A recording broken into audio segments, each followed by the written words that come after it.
From the first local news station in high definition, this is 9 News Now. The American Cancer Society is challenging you and me to eat right to reduce the risk of cancer. 1/3 of cancer deaths are attributed to poor diet and lack of physical activity. 61% of people who live in Virginia and Maryland are overweight, and in the district, 55% of people are overweight. So what can you do to reduce your waistline? Lise Gloede, a registered dietitian, joins us with some tips for eating healthy. We also have Sandra Medeiros from the American Cancer Society, and thank you both for being here with us. We just had the news report the other day about your waistline has definitely got to be smaller than your hips, because belly fat means so many negative things when we talk about health consequences. So we are what we eat. We are.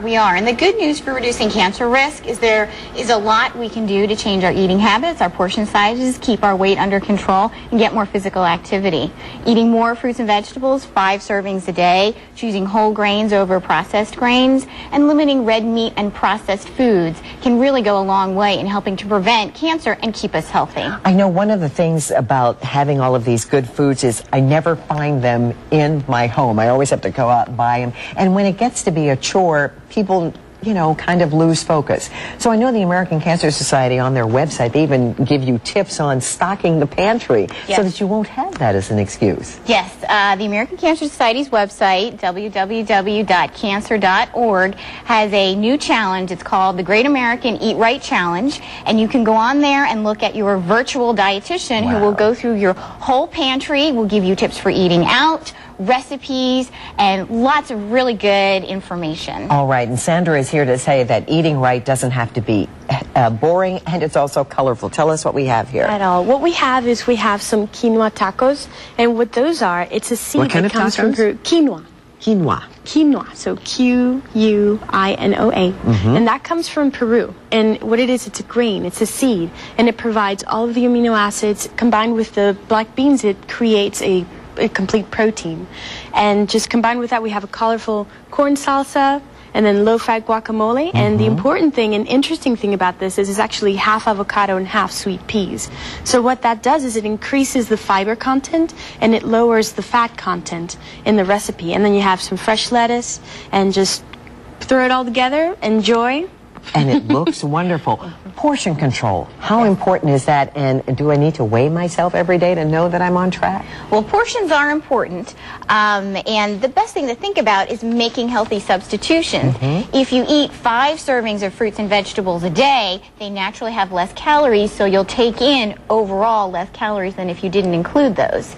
And it's a good idea to keep your weight in check maybe once a week, but we don't want to get obsessed with it, and we want to focus on the day-to-day things like making great meals. You talked about substitutions, healthy substitutions. Recipe cards here. Tell us about those and some of the things that we can get that'll keep us focused. Sure. These are recipes from the American Cancer Society.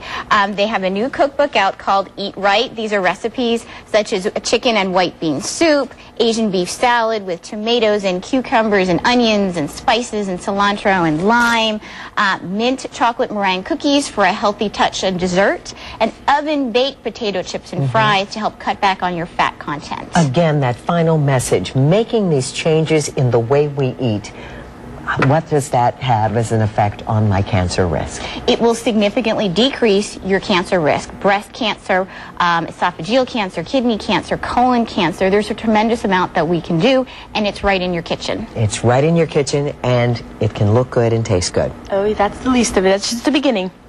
And there's even a virtual dietitian, if Sandra can't come to your home, that you can check out on the American Cancer Society website. You can find more information, including this recipe, on our website. Just go to WUSA9.com, click on Info to go. And Lisa and Sandra, thank you for being with us. Thank you.